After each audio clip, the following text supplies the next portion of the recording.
Tere ja aitäh, et saan siin olla. Ja see on võib-olla Oti viimase küsimuse vastuse jätkuks, et jah, palju on teha, aga see, et me siin oleme, see, et me vähemalt tegeleme asjaga, see on juba oluline samm edasi. Ma loodan, et siin ei ole väga palju inimesi, siin ringi vaadates ma näen, et ei ole, aga loodan, et ka veebis ei ole väga palju inimesi, kes seda sama juttu mu käest juba kuulnud on. Ja ma ei korda ka päris sama, mis ma olen rääkinud varem. Need slaidid on versioon E minu oma arvepidamises. Nii et see on teema, millest on saanud rääkida viimasel ajal ühes kohas ja teises kohas, aga iga kord tuleb mingisugust uut infot ka juurde ja ka täna on mul siia anda uut infot ka. Ülesande püstitus siis on see, et kuidas saaks niimoodi, et hundid oleks söönud ja lambad terved. Ja räägime siis generatiivsest tekstipõhisest tehisintellektist, sellest, mis peaks oskama eesti keelt. See, mille kohta ka koalitsioonilepingus on, et peab jõudma 5 suurde keelemudelisse. Seal võib muidugi vaielda, et miks just 5, mitte 4 või 6, miks mitte kõigisse, miks mitte ainult kohalikesse. Selliseid küsimusi on ilmselt palju, mille üle annaks vaielda, aga seal koalitsioonilepingus ta on ja meil on väga hea meel, et ta seal koalitsioonilepingus ja üldse ühiskonna teadvuses on. Ja selle kõigega on seotud üks natuke tehnilisem teema. Lähen nüüd tasapisi tehnilisemaks, pärast mind tulevad inimesed, kes räägivad päris sisust. Mina lähen tasapisi tehnilisemaks, et mismoodi see generatiivne tekstipõhine tehisintellekt töötab sellest vaatepunktist, et kellele kuuluvad andmed või missuguseid andmeid seal on.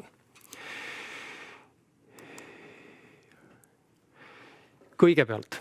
Me oleme korpusi kogunud, tähendab siis Eesti Keele Instituudis ja enne seda Tartu Ülikoolis me oleme korpusi kogunud 90ndate keskpaigast alates. Maailmas on neid kogutud 50ndast, 60ndast alates. Eesti riigi rahastusel esimene suur kirjakeele korpus, suur, tol ajal see oli 15 miljonit sõna, avaldati aastal 1999. Ja selle eesmärk oli ja on siiamaani olnud keele uurimine. Niimoodi, et üks inimene vaatab seda korpust ja teeb sealt järeldusi selle kohta, mida kirjutada sõnastikku või grammatikasse. Ja siin on üks ekraanipildi näide, mismoodi näeb välja leksikograafi töö nende korpusepäringusüsteemis nimega Sketch Engine. Ta vaatab siin sõnavisandeid, vaatab, missuguste sõnadega see sõna on koos esinenud ja siis teeb inimliku otsuse, läheb teise aknasse ja kirjutab käsitsi seda sõnaraamatu artiklit. Sellega on kõik hästi, sellega keegi ei vaidle. Seda saab teha ka natukene mehaniseeritumaks, et keegi treenib spellerit. Keegi treenib grammatikakontrolli või kõnetuvastust, kõnesünteesi, niisugusi spetsialiseeritud rakendusi, mis kellelegi otseselt varba peale ei astu ja paljudele tunduvad kasulikud. Niikaua, kui me seda tegime, niikaua ei häirinud see kedagi ka treeningmaterjali autoriõiguste ja isikuandmete mõttes. Ja mingis mõttes õigustatud. Selles mõttes ei ole õigustatud, et neid samu probleeme me oleme juuraajakirjades kirjeldanud aastast 2012, et kuulge, siin varsti tuleb probleem. Keegi sinna loomulikult tähelepanu pööranud ei ole ja nüüd praegune tähelepanu sai alguse ühest väga õnnelikust PR-prohmakast Liisa Pakosta 6. veebruari Facebooki postitusest. Ühesõnaga, see on see traditsiooniline kasutus, keeleteadlased istuvad nurgas ja teevad niisugust käsitööd. Nüüd, mismoodi see korpus välja näeb? See on üks ehtne jupikene Eesti praegusest korpusest ja kui siit esimesest veerust ülevalt alla lugeda, siis siin on näha, et see sisaldab terviktekste. Tähendab, siit on võimalik uuesti kokku lugeda terviktekstid. See arusaadavalt nende tekstide omanikele erilist entusiasmi ei tekita. Aastal 2012 ja ütleme siis 10 aastat tagasi oli see hüpoteetiline võimalus, et praktiliselt keegi ei ole kunagi näinud sellist juhtumit, et keegi võtaks korpusest mingi teksti, näiteks romaani teksti ja üritaks seda uuesti enda nimel avaldada. Et see on nii groteskne, et seda praktikas ei esine. Aga juristid juba tol ajal rääkisid, et mõelge, mis saab siis, kui mõni nendest tekstide omanikest tuleb mõttele, et kuulge, ma tahaks ise seda spellerit treenida ja te konkureerite minuga. No vaat ja umbes see ongi praegu juhtunud. Ja mitte spellerit ei treeni, eks ole, vaid suurt keelemudelit, mis muuhulgas on võimeline genereerima neid samasuguseid tekste ja konkureerima seal nende andmete omanikega. Mismoodi näeb välja see keelemudel pärast? See on nüüd kõvasti lihtsustatud pilt.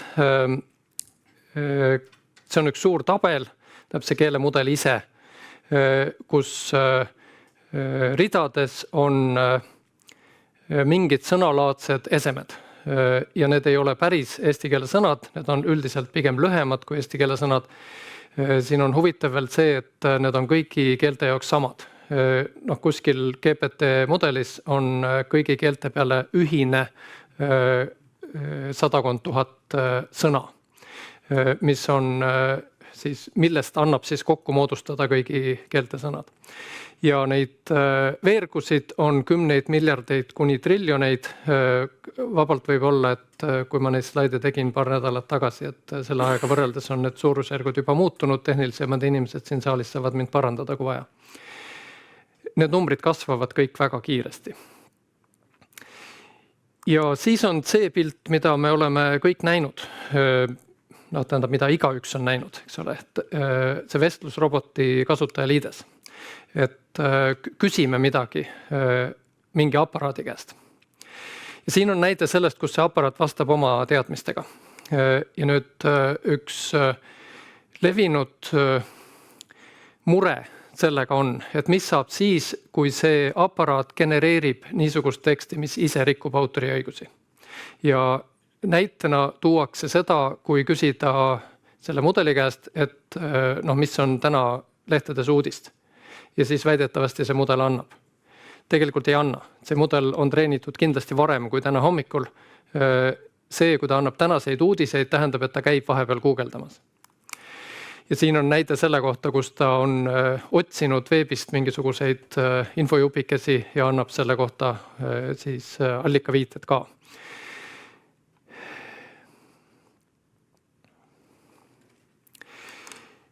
Üks pilt selle kõige kohta, millega ma tahaksin rõhutada tehnilist ebatäpsust paljudes avalikes teemakäsitlustes. Need kõik 3 asja, millest rääkisin, korpus, keelemudel ja vestlusroboti kasutajaliides pannakse ühte patta. Et kui meil on korpus, kus on, ütleme, meediamajadele kuuluvad tekstid või romaanikirjanikele kuuluvad tekstid, siis et see siis ju vastab niimoodi. Ei, tema ei vasta. See korpus on üks tekstifail, siis seal vahel on veel keelemudel, mis on üks tabel ja see, kes vastab, on see vestlusrobot. Ja siin olen üritanud joonistada seda, et mis läheb korpusse. Alustan siit paremalt poolt. Korpusse koostamiseks on praegu peamiselt tekste korjatud veebist, välja arvatud juhul, kui neil on opt-out klausel küljes. Kui teksti omanik on öelnud, et ära võta minu teksti tehisaru treenimiseks, siis ei võta. See on see teos 3 seal, et see jääb võtmata. Ja lisaks on praegu vähem, tulevikus rohkem peetud läbirääkimisi tekstide omanikega, mis ei ole avalikud ja mida need omanikud ise lubavad sinna korpusse panna. See on see kõige viimane siin. Seda korpust seni on märgendatud, ei ole üldse kindel, et see märgendamine tulevikus enam vajalik on, aga seda jällegi oskavad tehnilised inimesed must paremini öelda.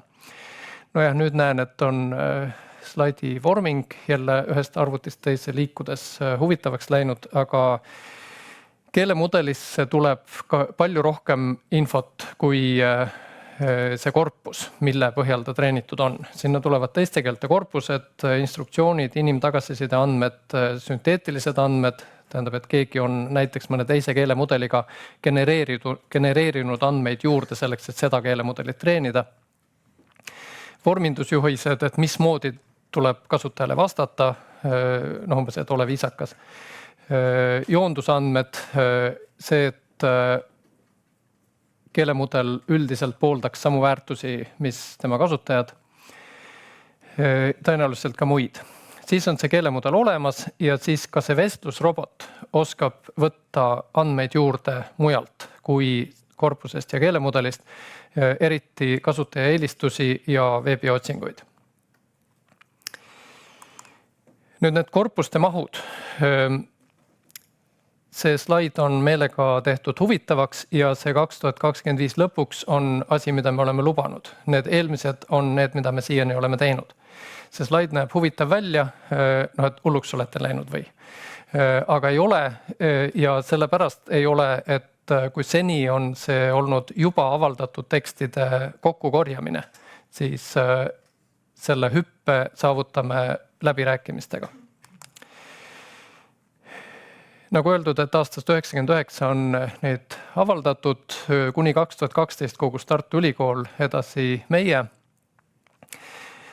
Lisaks kirjakeele korpusele on palju muid korpuse tüüpe, millel on palju huvitavamad kasutustingimused. Näiteks õppijakeele korpuses on palju isikuandmeid. Ei tohi anda maailmale teada, mis faasis oma õpingutes see konkreetne õpilane oli sel hetkel. Suuline keel on hoopis huvitav, sellepärast et inimese hääl on biomeetrilised isikuandmed. Ja lisaks tasub tähele panna, et eesti keelt leidub ka mujal.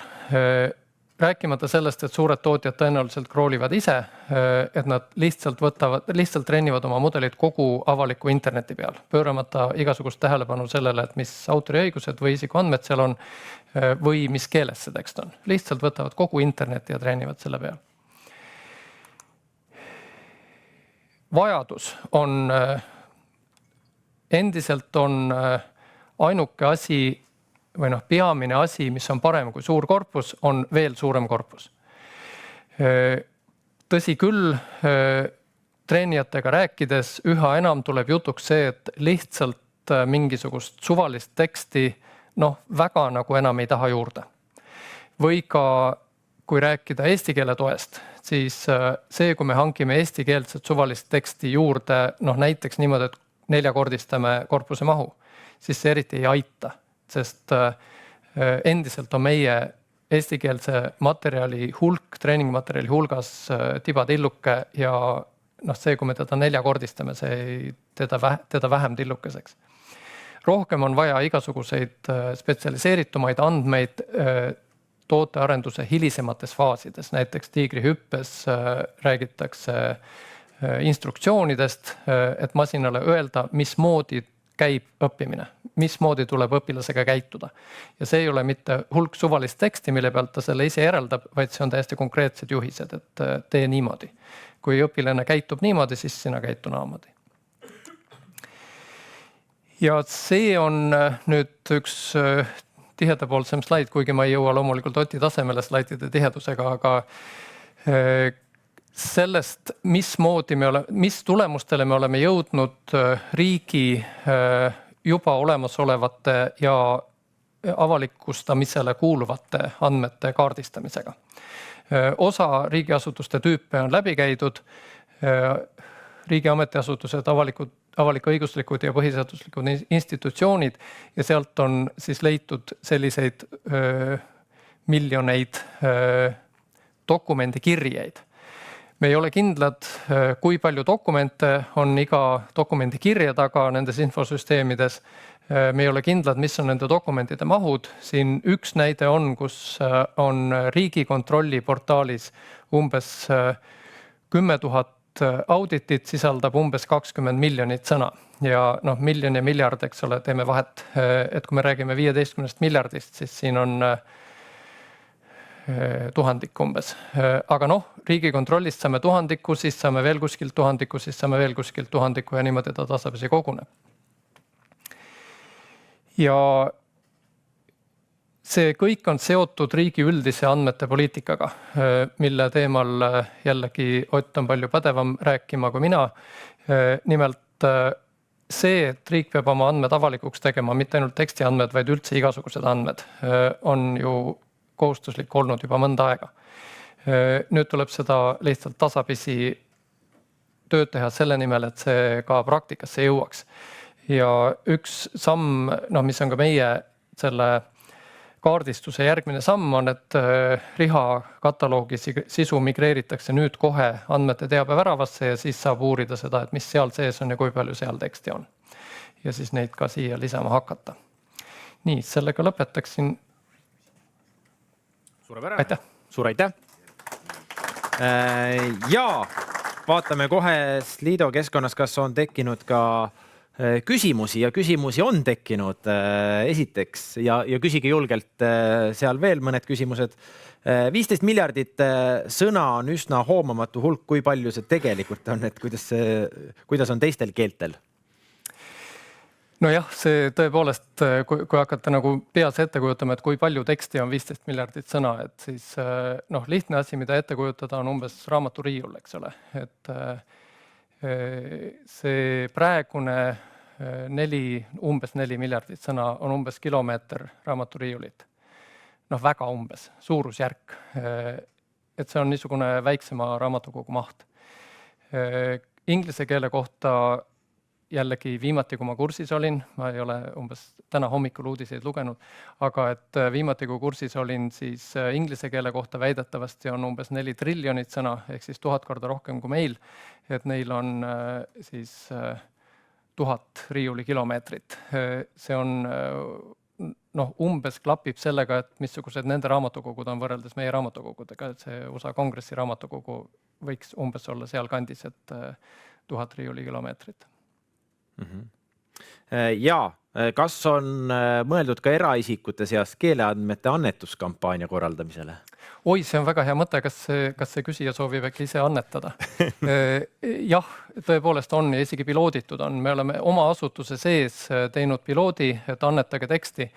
Annetage sellist teksti, mida te saate. Tähendab, mis ei ole kuidagi mingisuguste õigustega piiratud ja millele teil endal ei ole niisugust, et ma tegelikult ei tahaks seda näidata. Ja meil on umbes 90 töötajat ja me saime 20 miljonit sõna. Kui ma ei eksi, Silver, kus sa oled, nooguta. Keegi kuskil noogutab, aga sellega seostub tegelikult küsimus, kas on, et kuidas noorte sõnavara koguda, et seda on ilmselt teadustööst ja tavameediast raskem kätte saada. On ja see oli just eile, kui kuulsin silma järgi 30 kandis inimest ütlemas, et jah, need suured mudelid räägivad eesti keelt, aga nad äratuntavalt räägivad nagu minust 20 aastat vanem inimene. See on probleem, jah. Need tekstid, mis üldiselt on avalikud, eriti kui me võtame riigiasutuste või ütleme kohaliku omavalitsuse dokumente, siis see, mis seal kirjas on, see ei ole noorte keel. See ei ole see keel, mis kõnetab noori. Just täna hommikul nägin, Daniel Vaarik on teinud projekti, et otsib kaasa panustajaid, et kirjutame koalitsioonilepingu noorte keelde ümber. Jou, teeme ära. Ja, siin on nii palju küsimusi tulnud, ma ei jõua neid paraku kõik ette kanda, aga ma võtan 2 siit. Kas ülikoolide lõputööd võiks anda palju mahtu juurde, et kas ülikoolid teevad selles osas koostööd ja annavad? Ülikoolidega on natuke keeruline. Ülikoolide endi lepingud oma lõpetanutega, eriti aastaid tagasi lõpetanutega, on mitmekesised. Tartu Ülikool, kuna ma ise seal lõpetanu staatuses osalesin selles, siis mõned aastad tagasi tegi eraldi üleküsimise, kas me tohime su teksti panna sinna lõputööde infosüsteemi üles. Tõenäoliselt. Ja kui infosüsteemi juba pannakse, siis on kasutatav? Ei ole vältimatult niimoodi. Need juriidilised küsimused on palju keerulisemad. Eriti viimasel ajal on tulnud ikka päris huvitavat infot juristidelt, et isegi, kui rääkida eraisikute annetuskampaaniast, et isegi selline tekst, mille eraisik vabatahtlikult annetab sulle spetsiaalselt selleks, et keelemudeleid treenida, teeb selle kohta kirjaliku lepingu, millega ta annab kõik õigused sulle. Isegi siis see ei ole kindel. et isegi siis on seal mingisuguseid nüansse, mis takistavad selle kasutamist treenimiseks. Rääkimata siis sellest, et ülikool saaks korraga anda kõigi oma üliõpilaste tööd. Samas me väga tahaksime neid üliõpilaste töid sellepärast, et see on kvaliteetne tekst ja see on selles mõttes spetsialiseeritud, nagu ma ka ütlesin, et üha enam tahetakse spetsialiseeritud andmeid, et see on mingi valdkonna tekst. Et see on mingis teadusvaldkonnas terminoloogiat sisaldav tekst, millega me saaksime parandada eestikeelse tehisaru võimekust just selles valdkonnas. Arvi, suur aitäh! Need küsimused jäävad hetkeks ja üles, sa saad võib-olla seal individuaalselt vastata, et kindlasti võib sind veel kinni püüda siin sirutuspausi ajal. Aitäh ja väike meene ka! Aitäh, ma olen üsna terve päeva siin.